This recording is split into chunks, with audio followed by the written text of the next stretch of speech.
irmãos a abrirem nossa Bíblia em Apocalipse, capítulo 3, a partir do versículo 7. Nós estaremos falando um pouco a respeito hoje da igreja da Ásia chamada Filadélfia. E peço que vá acompanhando no telão comigo, por gentileza, deixando o versículo no telão. Muito bem. Hoje estaremos, como eu já falei, estudando a igreja de Filadélfia. Essa igreja é a igreja mais nova dentre as 7 da Ásia. Ela é a mais recente.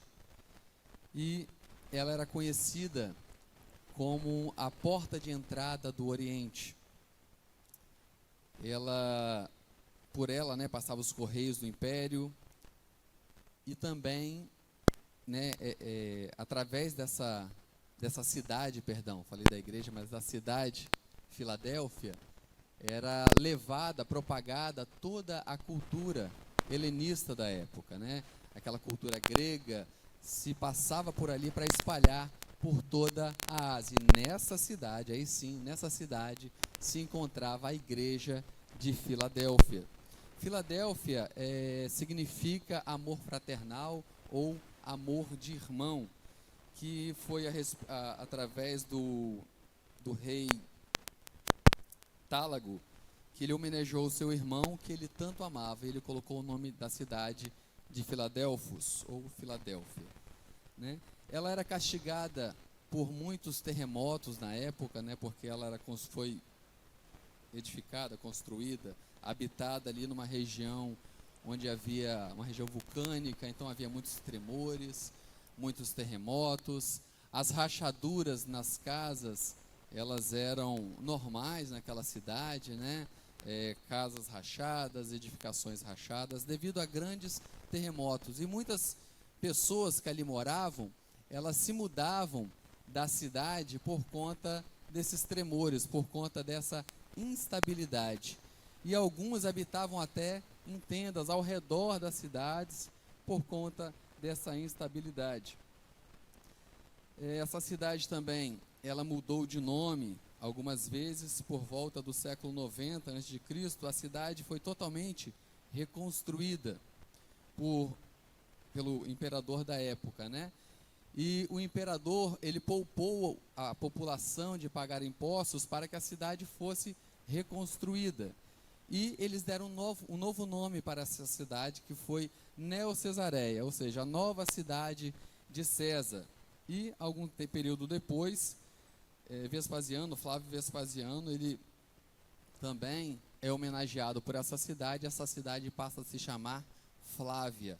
Então nós vamos ver que no decorrer da leitura desse texto, muitos aspectos que o Senhor Jesus vai usar, falando a respeito que a igreja, aquele que vencer, vai se tornar coluna no templo do meu Deus, é tudo relacionado ao que o povo compreendia, porque naquela cidade havia instabilidade, no céu vai haver estabilidade. Então nós vamos ver que tudo que Jesus está falando aqui a respeito, que conhece as obras, que tem imposto uma porta diante da igreja, tudo está relacionado ao que estava acontecendo naquela cidade. E o povo vai compreender assim a mensagem do Senhor Jesus, vai compreender o que Jesus quer falar, porque eles viviam parte daquilo. Em todas as cartas, Jesus sempre vai usar uma mensagem que o povo está vivendo para que eles pudessem compreender o seu lado espiritual. E aqui fica para nós que nós devemos também entender o público que nós estamos falando, que nós estamos pregando, que nós estamos evangelizando.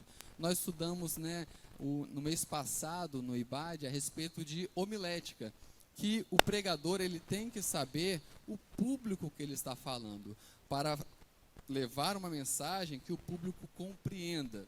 E assim essa igreja compreendeu todas a palavra que Jesus estava passando para ele. Então vamos entrar aqui no texto. Já falamos um pouco sobre essa igreja, essa cidade, e foi a cidade mais nova, e foi a que mais durou depois dessas outras igrejas aí da Ásia. Essas 7 igrejas da Ásia foi a que mais durou, por ela ser fiel ao Senhor. Ela durou mais tempo ali na Ásia. Vamos lá entrar no texto, versículo 7.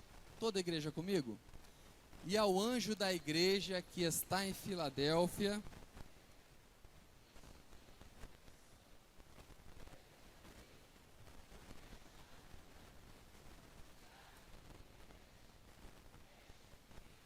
muito bem, glória a Jesus. Então Jesus ele já começa dizendo, e ao anjo da igreja, né, todas as cartas ele vai falar isso, é a respeito do pastor da igreja.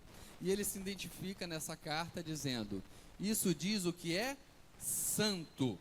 Então ele está mostrando que Deus ele é santo, Jesus ele é Deus e ele é santo. Essa santidade é uma santidade plena, ele é totalmente santo, totalmente separado do pecado. Em Deus não há impureza, em Jesus não há impureza, nem sombra disso. E fica aí para nós que Pedro vai repetir o que diz lá em Levítico, né? Que está escrito, sede santo porque o vosso Deus é santo. Então deve haver em nós, deve haver na igreja de Filadélfia, deveria haver em todas as igrejas da Ásia e em nós ainda hoje, santidade. E santidade é dedicação em se separar do pecado.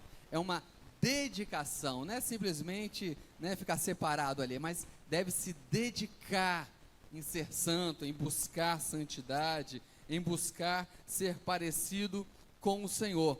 E como que nós alcançamos essa santidade? Coloca para mim João 17:17, na oração do Senhor Jesus, ele vai dizer assim, santifica-os na verdade, a tua palavra, ela é a verdade. Então a igreja, ela deve buscar em Jesus essa santidade, ela deve buscar na palavra essa santidade. E a igreja de Filadélfia, ela era fiel ao Senhor, então ela conhecia, quando Jesus falava, isso diz o que é santo, ela conhecia o santo. E ele continua dizendo assim, Jesus, e onde a igreja está em Filadélfia diz, isso diz o que é santo, e em segundo lugar ele se identifica como o verdadeiro. Jesus, ele é santo e ele é o único Deus verdadeiro. Naquela cidade ela era conhecida também como Pequena Atenas, porque havia vários templos, há vários deuses ali naquela cidade.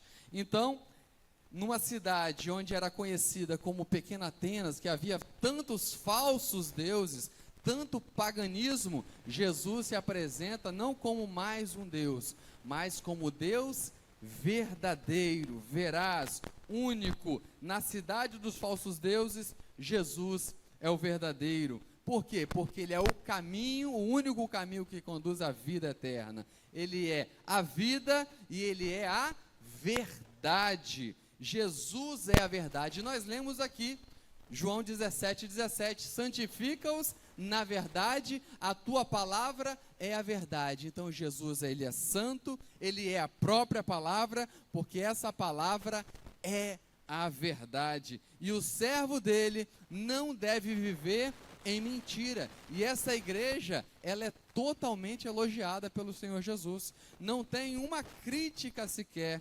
Ela e Esmirna são as únicas que saem assim, ilesas, sem nenhuma crítica. Algumas receberam elogios, outras nem tanto, né? Mas sempre tinha ali um puxão de orelha. Essa igreja não. Essa igreja, ela era santa, ela era verdadeira e ela se empenhava em conhecer esse Deus verdadeiro. Ela não vivia uma vida de farsa, uma vida de mentiras, uma vida de aparência. Ela não vivia como um sepulcro caiado. Quando Jesus fala isso para os fariseus, que era tão bonito por fora, né, terno e gravata, mas por dentro cheio de impureza, cheio de ódio, cheio de rancor, cheio de maus pensamentos, cheio de vingança. Mas essa igreja não. E nós, como igreja do Senhor, devemos também aprender a sermos verdadeiros, a andarmos e vivermos em verdade. Não é simplesmente, irmãos, falar a verdade, mas é viver a verdade. Viver a verdade é o que, Paulo? Viver a palavra de Deus. pô-la em prática no nosso dia a dia. Não, pô, mas eu não conto mentira, eu pago os meus impostos em dia, vou aos cultos, glória a Deus, por isso continue assim. Mas muitas vezes tem aquilo que nós queremos entregar ao Senhor apenas 99%, sabe? Eu sirvo ao Senhor e tal, mas eu não quero ir para a igreja mais não, eu quero congregar em casa, porque eu sou salvo, eu creio em Jesus, eu obedeço ao Senhor. Isso não é ser 100% para o Senhor, porque a palavra nos orienta que nós devemos congregar. Eu congrego, mas eu não quero ofertar, porque Deus não precisa do dinheiro, Deus não precisa do ouro, Deus não precisa da prata. E é a palavra de Deus que nos orienta a isso. Sirvo ao Senhor, eu oferto, eu venho aos cultos, eu não fico em casa. Mas eu tenho uma pica, eu não engulo o irmão Peter, não desce na garganta, ele não fala comigo, não desce. Está errado, é mentira, é uma vida de mentira, é uma vida de aparência. Mas hoje, nessa noite, isso diz o que é justo, o que é verdadeiro, o que é único Deus, que a igreja do Senhor deve ser também verdadeira, pondo em prática a palavra dele. Se não pomos em prática a palavra dele, não somos verdadeiros, assim como o Senhor é verdadeiro. Versículo 8, ele continua dizendo assim, como todas as outras cartas: eu sei as tuas obras. Todas as cartas, nessas 5, hoje é a sexta terça-feira, todas elas nós ouvimos a palavra do Senhor falando assim: eu conheço as tuas obras. E todas as terças-feiras nós entendemos que isso quer dizer o quê? Que ele é o quê? Onisciente. Ele vem nos lembrar mais esta vez, essa noite novamente: não vos canso de dizer as mesmas palavras, eu conheço as tuas obras. Eu conheço o teu pensar, eu conheço o teu deitar. Ele nos conhece, ele te conhece, ele sabe como você está hoje, ele sabe como você estava ontem, ele sabe como você estará amanhã. Ele conhece o teu coração. Ele sabe que talvez domingo você estava muito forte e hoje nem tanto, mas ele conhece as tuas obras. Ele conhece cada um de nós, ele conhece o meu coração, ele conhece o teu coração, ele conhece as tuas aflições. E nós vamos ver à frente, que ele diz assim: eu conheço você de tudo, eu sei sobre você de tudo. Às vezes você pensa, seu pai não sabe, não conhece você, e às vezes realmente ele não vai conhecer. Às vezes o pastor não vai conhecer você no 100%, às vezes o seu marido não vai conhecer você 100%, às vezes sua esposa, seu cônjuge, não importa. Mas Jesus está aqui dizendo que te conhece. Ele conhece o teu coração, ele sabe o que está passando aí no seu coração. E ele vai dizer assim: pus uma porta aberta diante de ti. Eis que diante de ti pus uma porta aberta. João 10:9, por favor. Essa porta, primeiramente, é a porta da salvação. Ele conhece você, ele me conhece, ele sabe como você está, e ele está dizendo: olha, eu coloquei diante de você uma porta aberta, a porta da salvação. Então, se o seu coração está entristecido, se alegre nessa noite, porque diante de você está o Deus que te salvou. E ele diz assim no versículo 9 do capítulo 10 de João: toda a igreja: eu sou a porta, se alguém entrar por mim, salvar-se-á, e entrará, e sairá, e achará passar. Aleluia! Tem um passo verdejante diante de nós aqui nessa noite, irmãos. A porta está aberta diante de nós. Não importa o meu problema, não importa o seu problema, Jesus colocou uma porta aberta aqui diante de nós. Não só hoje, desde o dia que você se entregou para Ele, a porta da salvação está aberta e nós adentramos por essa porta e somos salvos e somos libertos, mas passamos por problemas, passamos por dificuldades. Essa porta é uma porta maravilhosa, irmãos. Só que essa porta da salvação, ela é uma porta às vezes apertada, ela é estreita. Mateus 7, 13, versículo 14. É uma porta que diz assim: entrai pela porta estreita, porque larga é a porta e espaçoso o caminho que conduz à perdição, e muitos são os que entram por ela. E porque estreita é a porta e apertado o caminho que leva à vida, e poucos há que a encontrem. Mas nós encontramos essa porta, Jesus nos encontrou, Jesus nos apresentou essa porta, a porta da salvação. Diante da igreja de Filadélfia, ele diz: olha, coloquei diante de você uma porta aberta, e primeiramente essa porta é a porta da tua salvação. E em segundo lugar, essa porta é a porta da evangelização. Porque se primeiramente nós fomos salvos, agora, independente do que estamos passando, nós temos a obrigação, mas não é uma obrigação como fardo, mas uma obrigação com alegria, com prazer de evangelizar. Lembra que nós falamos que essa cidade era conhecida como a porta para o Oriente? Então, Jesus quer dizer: olha, eu coloquei uma porta nessa cidade, que é a minha igreja, para ser a porta para que o evangelho seja propagado. Não a cultura helenista, não a cultura grega, mas a cultura do céu, a cultura da evangelização. Pregue, Paulo fala para Timóteo, pregue em tempo e em fora de tempo. Jesus abre a porta da evangelização e ninguém, irmãos, pode fechar essa porta. Ninguém. Essa porta está aberta diante da igreja de Filadélfia e ninguém parou essa porta. Ninguém fechou essa porta, ninguém parou a igreja, ninguém fechou essa porta. E essa porta está diante da igreja hoje ainda. Né? Nós falamos a DCE, o que é ir de fazer discípulos. E nós precisamos continuar. A igreja do século 21 precisa entender que a porta da evangelização, Jesus abriu ela diante de nós. E não tem governo que fecha, não tem decreto que fecha, não tem Covid que fecha. O Covid veio e a igreja marchou, a igreja pregou, a igreja evangelizou, porque quem tem a chave dessa porta é Jesus. Ele disse que na mão dele tem a chave de Davi. Aleluia! Ele abriu essa porta e ninguém pode fechar. Porque quem dá acesso a essa porta é o próprio Jesus. 1 Coríntios capítulo 16, versículo 9, e depois Colossenses 4, 3, por favor. Toda a igreja, por favor.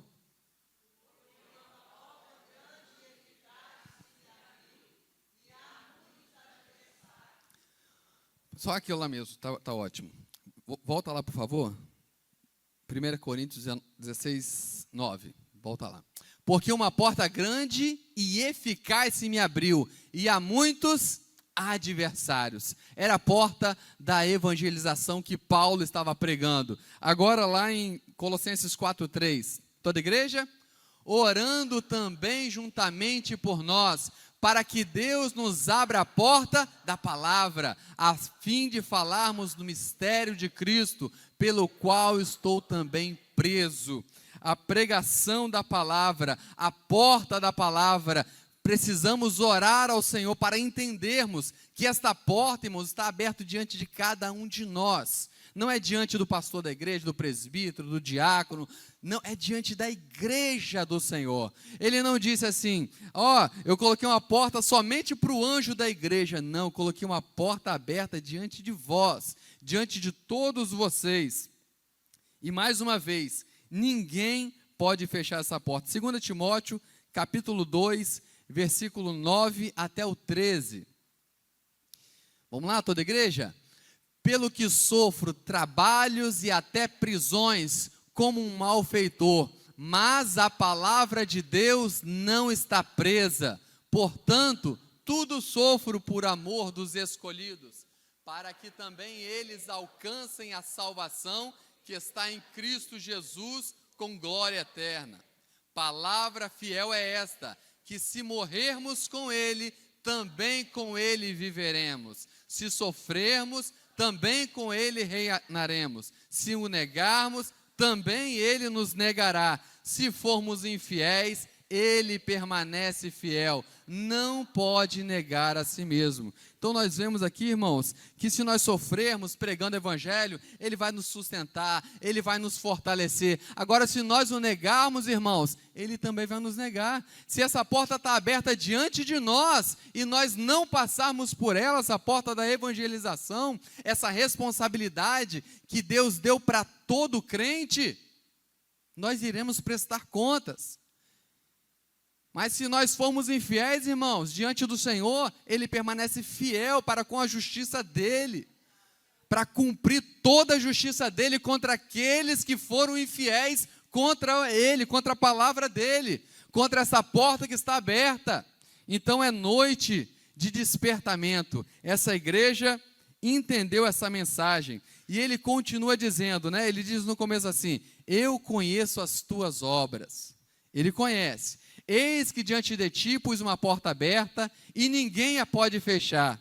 E ele diz, tendo pouca força. Olha, eu sei que você é fraquinho, eu sei que você tem, a força que você tem já está, né? É igual a bateria do celular, está vermelhinho ali mostrando que precisa recarregar. Mas olha, vocês tendo pouca força, guardastes a minha palavra e não negaste o meu nome. Aquela igreja, irmãos, ela foi fiel com pouca força, ela permaneceu fiel e não negou ao Senhor. Numa cidade rodeada por pagãos, ela permaneceu fiel. Nós vamos ver que os judaizantes estavam lá, mas ela permaneceu fiel, não negou ao Senhor. E esse guardar aqui não é um guardar de esconder e esquecer onde escondeu, como alguns animais fazem, né?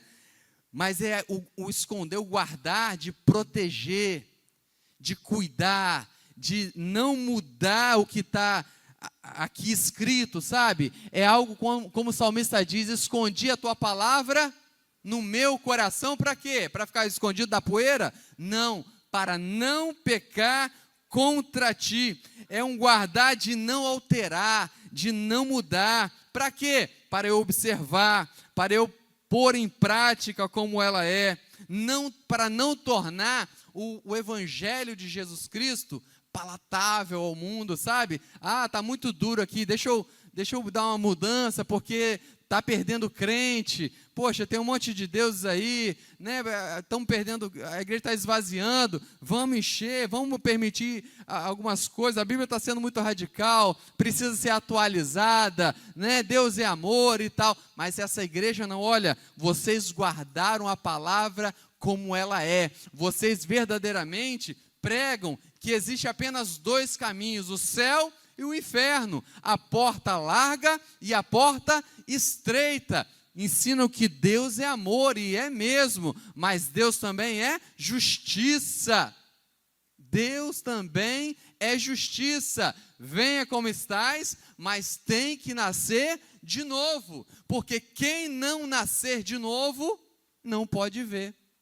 Quem não nascer de novo, não pode entrar, muito menos entrar, né? Você não pode ver, quanto mais entrar no reino dele.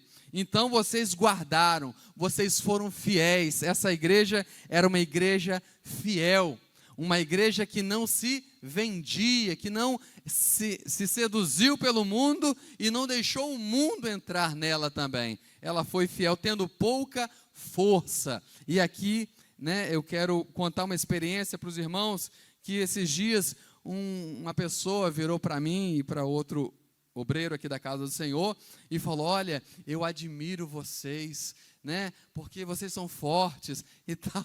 Eu queria rir, né? Mas não podia rir, estava sério, momento sério, né? Falei, não, irmão, o que isso? Se eles soubessem, irmãos, o que esses homens de Deus passam, se eles soubessem o que a igreja, verdadeiramente todo o corpo de Cristo passa. Todo mundo passa por perrengue, irmãos. Todo mundo passa por luta. Todo mundo tem problema. Todo mundo tem dificuldade. Mas qual é o segredo? É permanecer aos pés de Jesus. É guardar essa palavra e não negar o nome de Jesus. Todo mundo, irmãos, não escapa um. Não existe super pastor, não existe super diácono, não existe super professor da escola dominical, não existe super jovem, não existe. Todos passam por problemas, todos são tentados, cada um na sua área. Quando eu casar vai acabar esse problema. Irmãos, casamento é bem, mas vai surgir outro. Não, mas quando eu tiver filho, aí vai surgir. Sempre, irmãos, não, mas quando eu ficar velho, vai surgir outro problema, tenho certeza. Não estou velho ainda, mas eu tenho certeza que os irmãos mais velhos também têm problema, também passam tentação, também choram aos pés de Jesus. Me ajuda, Jesus. É assim, irmãos, sempre vai ser até a volta de Jesus ou até Ele nos chamar, mas o segredo é guarda a palavra. Vocês têm guardado a minha palavra. Como ela é, certo é certo, errado é errado, pecado continua sendo pecado, mentira continua sendo mentira, adultério continua sendo adultério. Lembra uma pregação anterior que o pastor Elvis fez? Estou com um problema num relacionamento. Não é problema, você está em adultério, está em pecado. E hoje estão mudando, né? É problema agora, problema emocional, problema psicológico, tudo pecado. Meu Deus do céu, confessa o pecado e deixa. Eu sei que existem problemas psicossomáticos, mas estão dizendo que tudo agora é problemas. Tudo é problema, tadinho. Irmãos, Jesus vai lançar no inferno, é a Bíblia que fala. Vai lançar porque não se arrependeu do pecado. E essa igreja tendo pouca força. E talvez você diga, não, Paulo, eu estou tão fraquinho. Está difícil demais para mim. Mas eu também, irmão, eu também sou fraco, eu também choro aos pés de Jesus. O pastor também, acredito, chora também aos pés de Jesus. Todo mundo aqui chora aos pés de Jesus. Porque se não for a misericórdia do Senhor, irmãos, meu Deus, estaríamos perdidos. Abra para mim, por gentileza, em 2 Coríntios, capítulo 12, versículo 9, e depois Isaías 40, versículo 28 ao 31. Toda a igreja? Por favor. Disse, a minha graça, porque o meu poder... Aleluia.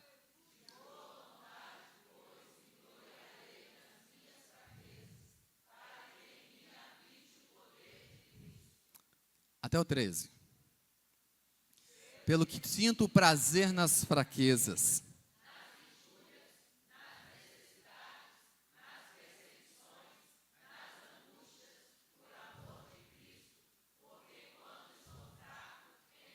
Tá ótimo aí, muito bem. Então, irmão, nós vimos o quê? A graça. Lembra da pregação? A graça, poder, é tudo do Senhor. Agora a fraqueza é de quem? Fraqueza é nossa. Fraqueza é nossa, mas o poder de Deus se aperfeiçoa na nossa fraqueza. Por quê? Quando somos fracos, irmãos, o crente, o servo de Deus, ele corre para onde? Para os pés de Jesus. Jesus, me ajuda, Jesus. Jesus, eu não quero pecar contra ti, Jesus. Jesus, eu pequei, me perdoa, Jesus.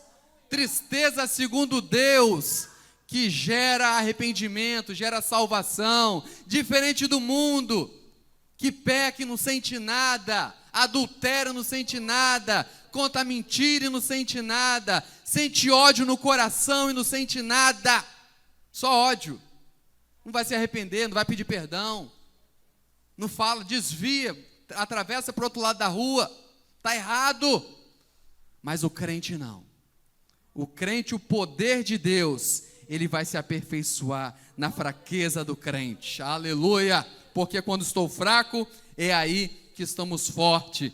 Tendo pouca força. Volta lá, por gentileza, para o Apocalipse. Não negaste o nome do Senhor. Glória a Jesus. Isaías 40, versículo 28 e 31, me perdoa. Vamos lá? Não sabes, toda a igreja, não ouviste que o eterno Deus, o Senhor, o Criador dos confins da terra, nem se cansa, nem se fatiga, não há esquadrinhação do seu entendimento, multiplica as forças ao que não tem nenhum vigor. Os jovens se cansarão e se fatigarão, e os jovens certamente cairão, mas os que esperam no Senhor renovarão as suas forças e subirão com asas como águia, correrão e não se cansarão, caminharão e não se fatigarão. Os que esperam no Senhor tem que esperar. Paulo, eu sou fraco. Espera no Senhor, persevera no Senhor. Volta ao versículo 29, por gentileza. Dá vigor ao cansado e multiplica as forças ao que não tem nenhum vigor, irmãos. Às vezes, quantas vezes eu já orei assim: Senhor, eu não tenho mais força, não sei o que fazer, Senhor. E vem um algo do céu, e esse algo é o Espírito Santo de Deus. E quando a gente percebe, a gente já caminhou mais 40 léguas aí, nem sei quanto que dá isso, mas já caminhamos um bocado. Você olha para trás, eu falei: meu Deus, já estou aqui, Senhor. Porque quem nos sustenta, irmãos, é o Senhor. Quem ajudou a igreja de Filadélfia não foi a força dela. Quem te ajudou a estar aqui hoje não foi a tua própria força, é o Senhor. É o Senhor. Eu estava em casa hoje mesmo falando: Senhor, meu Deus do céu, tem tanta gente, aqui não é falsa humildade não, tá, irmãos? Tem tanta gente mais preparada, Senhor, e tal, né? A gente reconhece, irmãos, e tal, né? Aí Jesus fala: meu filho, mas eu escolhi você. Jesus escolheu você, irmãos. Jesus escolheu você para trabalhar. Talvez você está assim, mas Senhor, ele é mais capacitado do que eu, mas Jesus escolheu você. Eu sou fraquinho, Jesus escolheu fraquinho mesmo. Lembra de Abraão, estudamos lição passada? Né? Abraão, me segue, lá do meio da idolatria, sabe? Lá do meio do paganismo. Escolheu ele. Jesus te escolheu, irmãos, para fazer de ti uma grande nação, uma nação eleita, sacerdócio real. Sabe, escolheu você. Então confia no Senhor, Ele é quem vai te capacitar. Jesus não chama ninguém pronto, Ele prepara quem Ele chama. Mas se apresente diante do Todo-Poderoso e reconheça: Senhor, sem ti eu não posso fazer nada. Não se acha também não. Jesus me escolheu, então não se acha não. Jesus falou: vocês sem mim não podem fazer nada. Jesus deixa bem claro para a gente: a glória é toda dele. Ele me escolheu, eu tenho certeza disso. Ele te escolheu, eu tenho certeza disso. Tenha certeza do chamado de Deus para a sua vida, mas entenda, a glória é toda para ele, toda, não fica nada para a gente. Oh, aleluia! Guardaste a minha palavra, o versículo, continuando o versículo, né? E não negaste o meu nome. Mais uma vez ele vem repetir isso. Tendo pouca força, guardastes a minha palavra e não negaste o meu nome. Mais uma vez, é não alterar, não mudar. E versículo 9, vamos lá? Sinagoga de Satanás. Eis que eu farei os da sinagoga de Satanás, aos que se dizem judeus e não são, mas mentem. Eis que eu farei que venham e adorem prostrados aos teus pés e saibam que eu te amo. Uma declaração de amor, irmãos, para a igreja de Filadélfia. Uma declaração, imagina ouvir da boca de Jesus, igreja de Filadélfia, eu te amo. Igreja de Coqueiral de Itaparica, isso diz o verdadeiro Deus, eu te amo. Aleluia! Talvez você está precisando de uma palavra assim. Jesus conhece o teu coração, Jesus conhece as tuas obras, Ele está falando para você, eu te amo. Talvez estão te perseguindo, assim como os judeus, né? Estavam fazendo os judeus, irmãos. A igreja é o povo que mais ora pelos judeus, mas o povo que persegue a igreja é os judeus, desde o começo, né? Desde o princípio. Abre para mim Atos capítulo 24, versículo 5. A perseguição contra os cristãos começou com os judeus, né? Uma bênção. Olha o que eles falam dos crentes, né? Ele falava lá dos crentes. Temos achado este homem, vamos lá toda a igreja? Temos achado...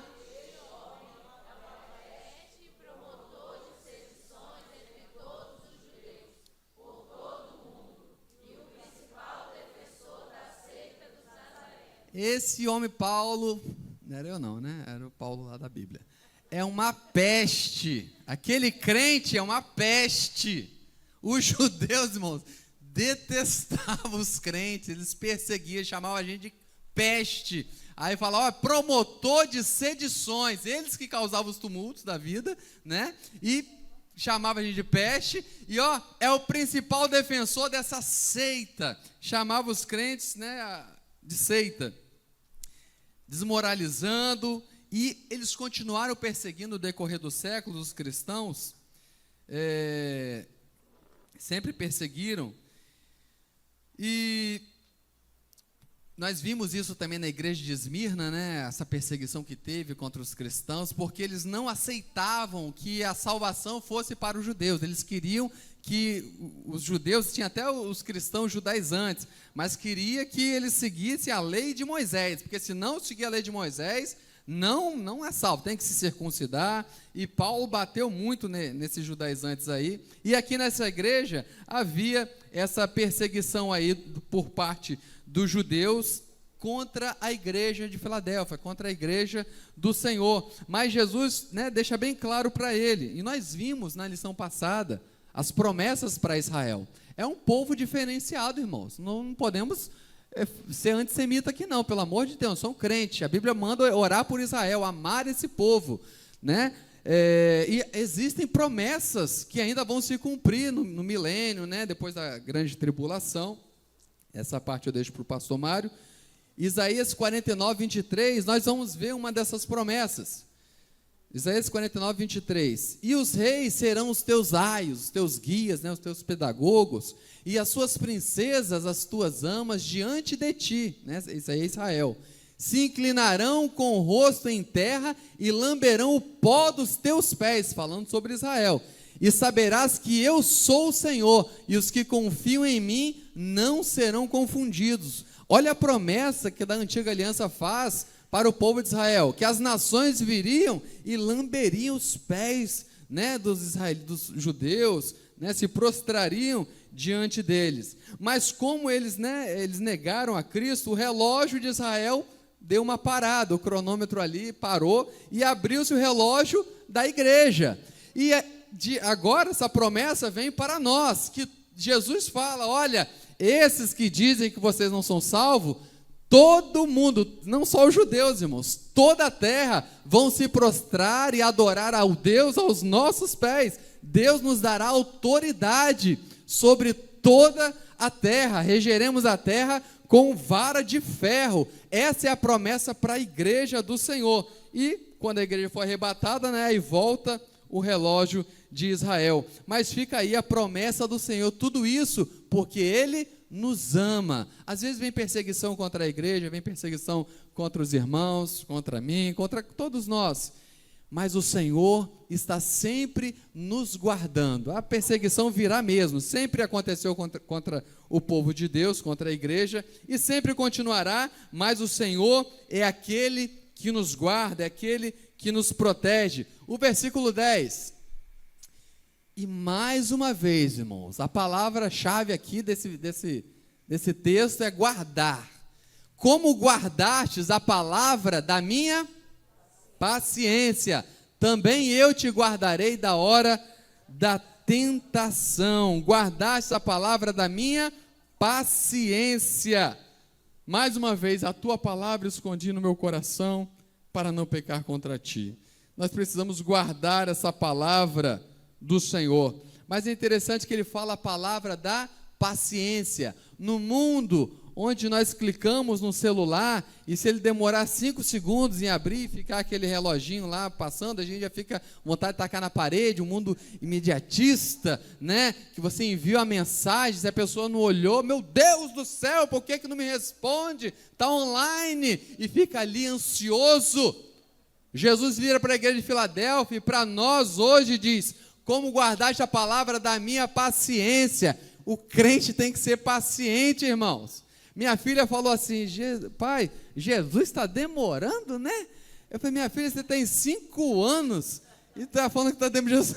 Jesus prometeu tem 2000 anos, a igreja está com esperança, você está com 5 anos, já não está demorando, você não sabe de nada. Vira crente. Então, irmãos, o crente ele tem que ter paciência, mas nós sabemos que essa paciência aqui é relacionada à tribulação, à perseguição. Em meio à tribulação que aquela igreja estava passando, contra as perseguições dos pagãos, contra as perseguições dos judeus, eles permaneceram pacientes. Viu que nós lemos aqui de Isaías? Aqueles que esperam no Senhor, aqueles que esperam. Quem gosta de esperar aqui, irmãos? Dá um amém bem forte. Esperar, irmãos, é um negócio complicado, mas quem tem paciência tem a bênção do Senhor. Em meio à tribulação, em meio muitas vezes às injustiças, nós vimos aqui algumas igrejas que eram mortos, eram perseguidos, perderam tudo, mas permaneceram fiéis, irmãos, fiéis ao Senhor. Quando tudo está no bem bom, irmãos, é fácil falar, né? Eu sou paciente em Jesus, mas quando vem a tribulação, nós também devemos permanecer felizes e falar: Senhor, o Senhor está no controle de tudo, mas me ajuda, segura na minha mão, porque não está sendo fácil. Jesus sabe, Jesus conhece a nossa estrutura, Jesus conhece a sua estrutura, e Ele é que te ajuda. Você acha que essa paciência, você acha que é porque você está de pé, é pela sua força? Não é. É pela misericórdia do Senhor, é porque, como nós lemos no versículo anterior, todos vão saber que eu te amo. Se você está de pé diante do Senhor, é porque Jesus te ama, é porque Ele tem te guardado, é porque Ele tem guardado a tua família, é porque Ele tem guardado a cada um de nós. Romanos capítulo 5, versículo 3 e versículo 4, por favor, toda a igreja lendo, por gentileza. E não somente isso, mas também nos gloriamos nas tribulações, sabendo que a tribulação produz a paciência, e a paciência a experiência, e a experiência a esperança. Muito bem, pode voltar ao versículo 3, por gentileza. E não somente isso, mas também nos gloriamos nas tribulações, sabendo que essa tribulação ela vai produzir o quê? Paciência, irmãos. A tribulação, a dificuldade, aquela injustiça que muitas vezes acontece, ela vai trabalhar na gente, no nosso coração, no crente, tá? No crente que tem o Espírito Santo, Jesus vai trabalhando em nós. Você vai tendo mais paciência, e essa paciência ela vai gerar o quê? Uma experiência, para lá na frente você está mais maduro, você está mais experimentado, e essa experiência ela vai gerar o quê? Uma esperança, aleluia, e na esperança não há confusão. Mais interessante aqui, que as tribulações aqui da terra, elas geram em nós paciência, e quando nós passamos, é a palavra do Senhor que diz, né? Quando nós passamos por essas tribulações que a igreja está passando aqui, gera em nós paciência, e como nós temos paciência no Senhor, guardamos a palavra da paciência em Deus, cremos em Deus verdadeiramente, o que ele faz? Versículo lá de Apocalipse, versículo 9, que a gente está.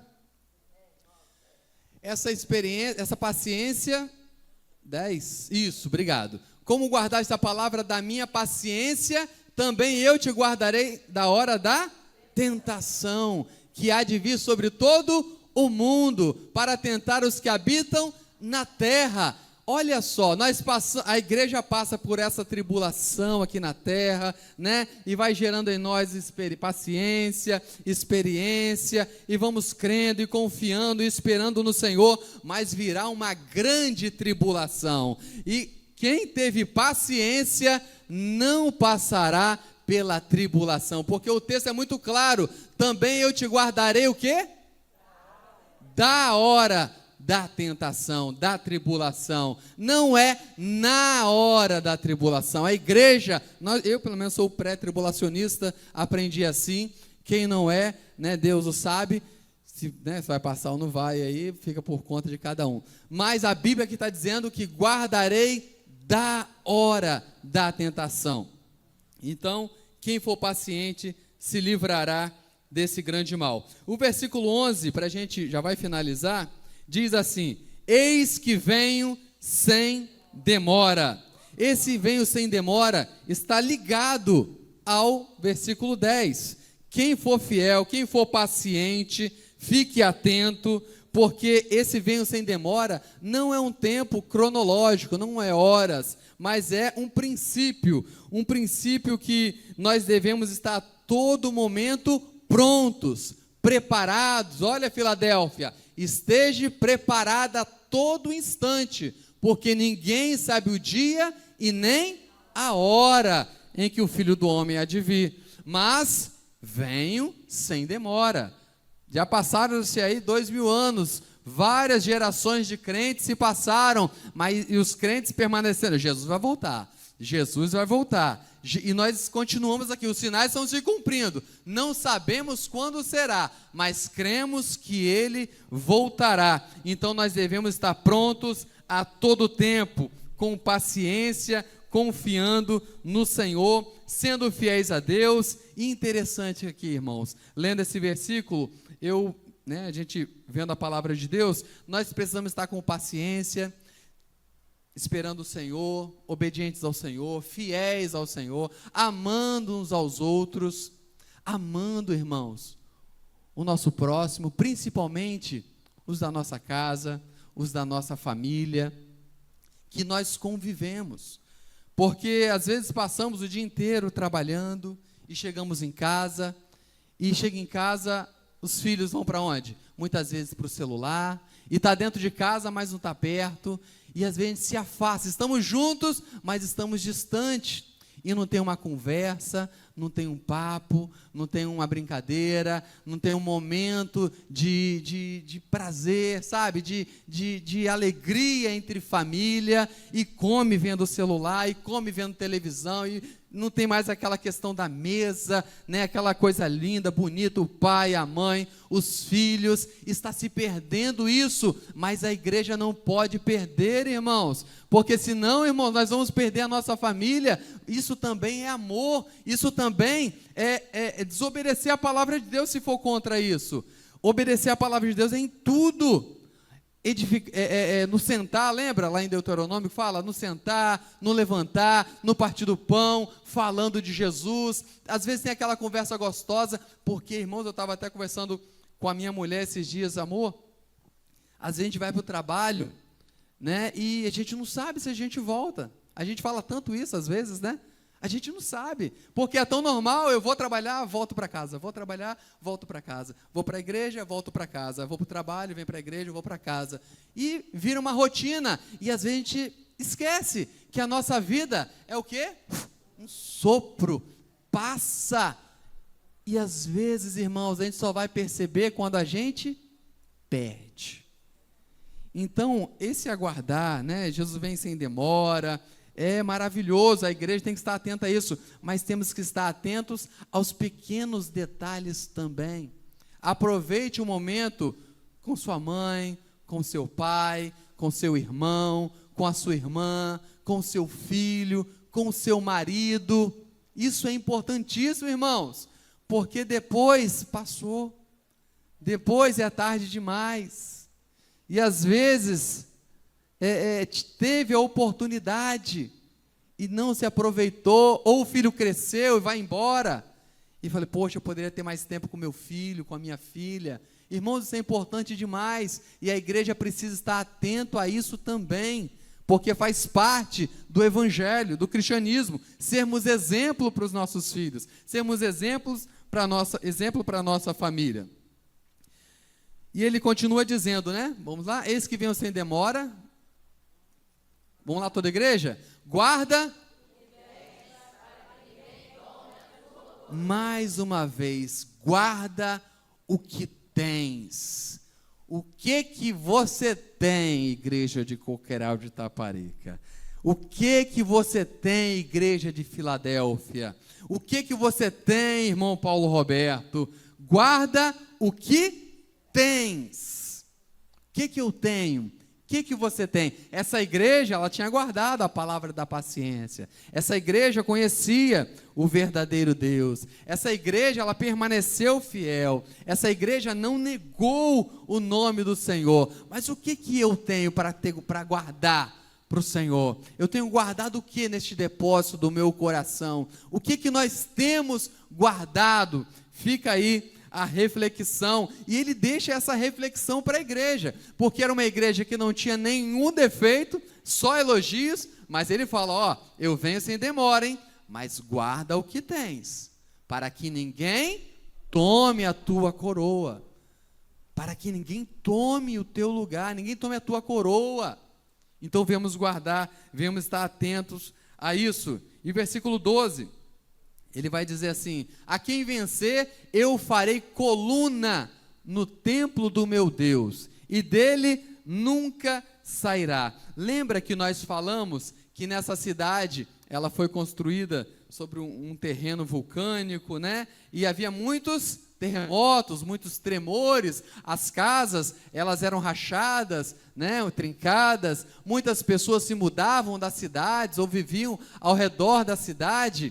Mas Jesus deixa uma promessa para a igreja, para quem viveu tribulação aqui nessa terra, para quem viveu, né, problemas, injustiças, situações adversas, numa cidade onde havia instabilidade, para quem viveu uma vida de instabilidade, de problema na família, né, muitas vezes, mas você ali, ó, fiel ao Senhor, não, eu vou guardar a palavra da paciência, eu vou ser fiel. Jesus fala, olha, quem for fiel ao que vencer, você vai ser uma coluna no templo do meu Deus, você vai viver em estabilidade, você vai ser firme, você vai ter verdadeira firmeza no céu. Acabou a tribulação, não vai ter mais choro, não vai ter mais dor, você não vai precisar ficar mudando de lugar, você vai ficar firme para sempre, sendo coluna, aonde? No templo do meu Deus. Só que não vai ter templo lá. Abra para mim, Apocalipse 21, 22 e 23, por gentileza. Vamos lá, toda a igreja?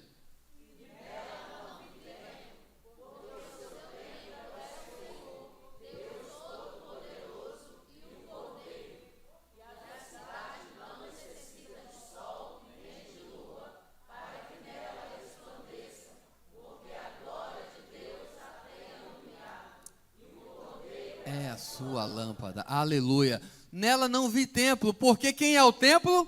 O próprio Deus, aleluia. Seremos colunas no templo de Deus, estaremos para sempre juntos com Deus, estaremos vendo, contemplando o nosso Deus, vivendo, não é 24 horas não, porque lá não vai ter tempo, né? É eternidade. Então, a eternidade com o nosso Deus, juntinho com Ele, e vai dizer, gravarei também sobre ele o nome do meu Deus, o nome da cidade do meu Deus, né? O seu novo nome, e também o meu novo nome. A cidade havia mudado várias vezes de nome, lembra também disso? Filadélfia, Neo-Cesareia e depois Flávia. Agora aqui, tudo para homenagear os homens, né? Agora aqui não, aqui vou escrever um novo nome, vou gravar em você um novo nome, o nome do meu Deus, o nome que é sobre todo nome, aleluia, um nome maravilhoso, glória a Jesus, o nome de Deus. Ah, Paulo, vai ter uma tatuagem no céu com o nome de Jesus? Não, meu irmão, é o caráter de Deus em nós,